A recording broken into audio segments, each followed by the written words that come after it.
If you're interested in making films with your action camera, check out Action Camera Filmmaking. It's on Amazon right now in paperback and for Kindle.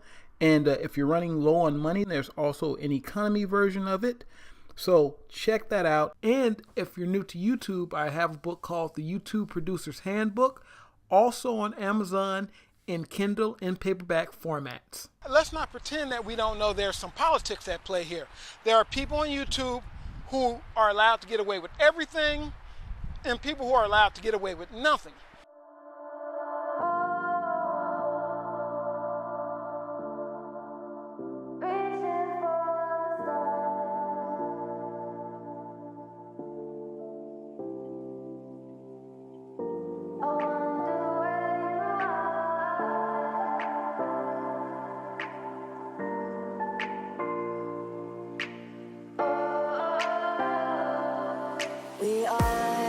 We are dreaming in the dark. We are nothing more than dust. Search but you stay lost. We are reaching for the stars, but we're making this too hard.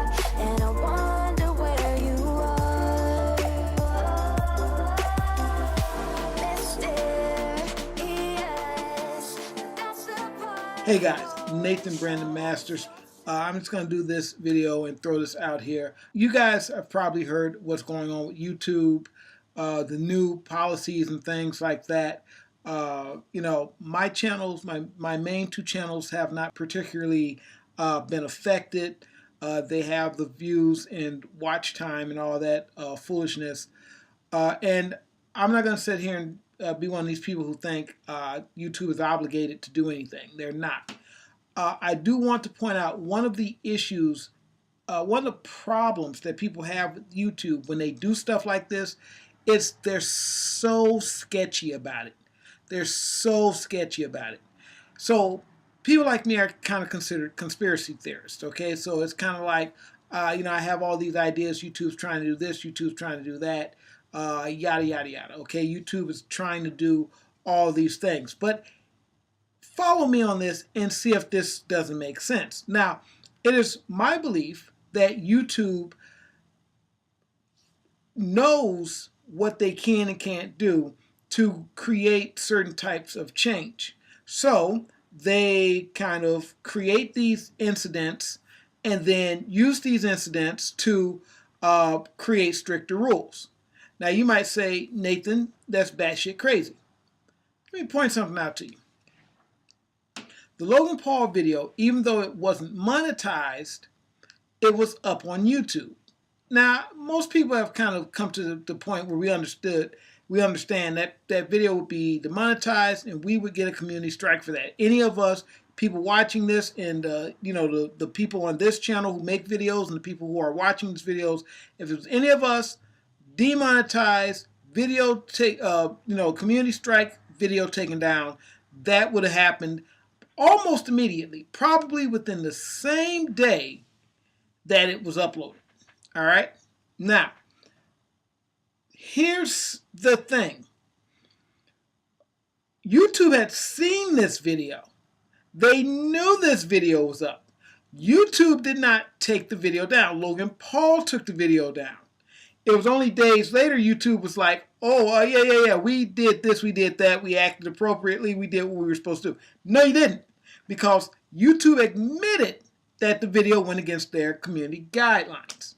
So YouTube saw the video, let the video stay up so it would create a media buzz and then reacted in a way that would allow them to squash smaller creators on the channel. Now, you might say that's a far-fetched, but I would say go check the timeline. Go check the timeline.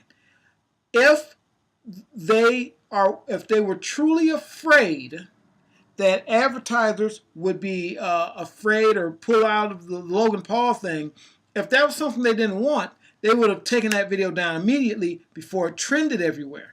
As a matter of fact, I upload camera reviews, action camera reviews, stuff like that. I do that stuff all the time. Now, I upload those videos on my channel. Those videos almost always get demonetized. Very few times do I upload a video on my main channel and it's not and it stays monetized. What will happen is the first few days the video is demonetized, which for most YouTubers, lucky for me in this case, I'm not a big YouTuber, but for most YouTubers, if you were big, if you had a decent amount of subscribers, your first money comes in the first 48 hours. So I just want to point that out. It's not, if you think that this is all by accident, it's not by accident. It's done intentionally, and it's almost provable. Now, I don't want to say it can be proven, just almost provable, because it's a slight coincidences the way things work out, and they almost always tend to work out against the creator. Just all these coincidences where things just happen to just work out against the creator. So you're telling me that a video that you knew was bad, that you knew violated your community guidelines, that you knew was a bad thing, that you could have pulled in within hours because the video is being consistently flagged. Yes, that video was being flagged. So we know for a fact that that video was reviewed and allowed to stay on YouTube even after the controversy.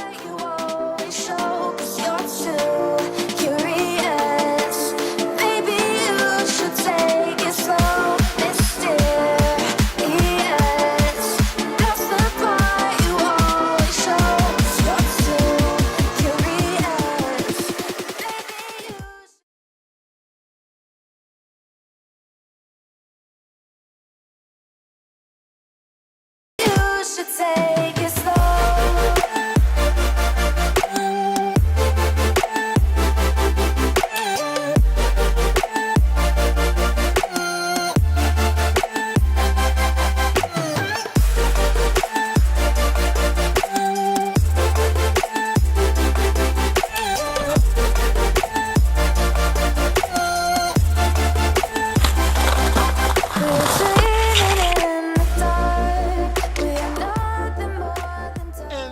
Pretend that we don't know there's some politics at play here.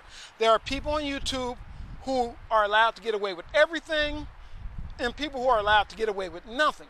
There are people here who get videos demonetized, and those videos are 100% within community guidelines. So we know that things are not what they seem on YouTube, but YouTube always pretends like they are the hapless parent trying to take care of all these problems, when in fact they're actually causing some of these problems. And we know that because we're here on the platform. So we know that everything that's happening, some of it is intentional, and YouTube is actually standing behind it. Because if you remember, not only did YouTube know about the Logan Paul video, they were actually demonetizing and deleting some videos that were actually talking about the Logan Paul situation. So they were protecting Logan Paul. So, you know, this current video may get demonetized or deleted for talking about the situation and being honest and truthful about it. So while I appreciate trying to go after people who are cloning YouTube channels, I was a victim of that. You know, there was another channel that was taking my videos and re-uploading them, you know, and I mean on a massive scale, and that channel has since been deleted. But yeah, there are people who do get their channels cloned. There's a lot of bad things happening. But YouTube needs to take a different way, a different approach of doing this. And they have to also consider that there's a lot of people whose lives are, you know, there's somebody who that $100 threshold, they're meeting that $100 threshold, and that $100, that $200 is paying a bill, you know. There's also people who are making money on YouTube, who YouTube went through trouble to stop making money. I mean, YouTube talks about you need to have 4,000 watch hours. Well, here's the thing, right? If your video isn't monetized, it doesn't get, you know, promoted as much. If your video's not monetized, it doesn't get promoted as much. And if your video doesn't get promoted as much, well, guess what? You have less chance of getting views and less chance of getting that watch time that you need that watch time that you need to do the things you need to do to get your channel monetized. So let's not pretend that YouTube doesn't know what it's doing. The changes that they made back in 2015, if you're talking about, they specifically wanted for you to have to come to YouTube. And I talked about this on my vlogging channel or on my commentary channel about how they want you to come to YouTube with an audience. Okay, bring your audience here. So no more of this, I became big on YouTube. No. They want you to be big already. That's why you see the people who they promote get promoted. And that's what's really going on. It's about money. But I think that you could also make this a platform that's still about broadcasting yourself and still about letting smaller people get big. But YouTube is about money now. So when you start being about money, it means you can now be a gatekeeper. So YouTube is now a gatekeeper. They're gatekeepers. They get to say who's big or small. And you got to remember, this is about money and influence. And no, YouTube is not making big profits. But they have a lot of influence. Keep that in mind. That's the key word today, influence. So keep that in mind. The reason this is biting me in the butt so hard is because I'm one of those people who's always telling people, hey, you're doing something awesome. You should be telling people about this on YouTube. You should be on YouTube. A lot of my friends are in entertainment, and they are actors, comedians, things like that. And I'm always telling them, you should be on YouTube. You should be doing this. And it was easy to still say that when all you need to do is get 10,000 views. Hey, you need to get 10,000 views. Simple. You can do that. You're good at what you're doing. Now, the idea of saying, okay, you need to have 1,000 subscribers. I can go with that. Believe it or not, I can go with that. 4,000 watch hours or 4,000 hours of watch time. Yeah, come on, dude. That can take a long time unless you specifically have a video or a group of videos that are getting a ton of watch time or that are going viral. Okay? That means what they basically want you to do BuzzFeed, basically.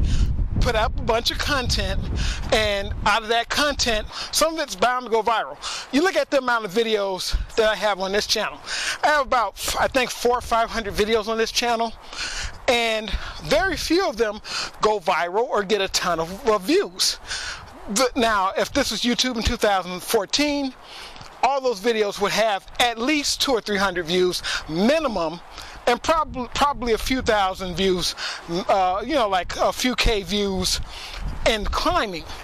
So things are very different, and I want to talk about Facebook and how you can use Facebook to maximize your YouTube potential, which is probably something I'll talk about maybe tomorrow or something like that.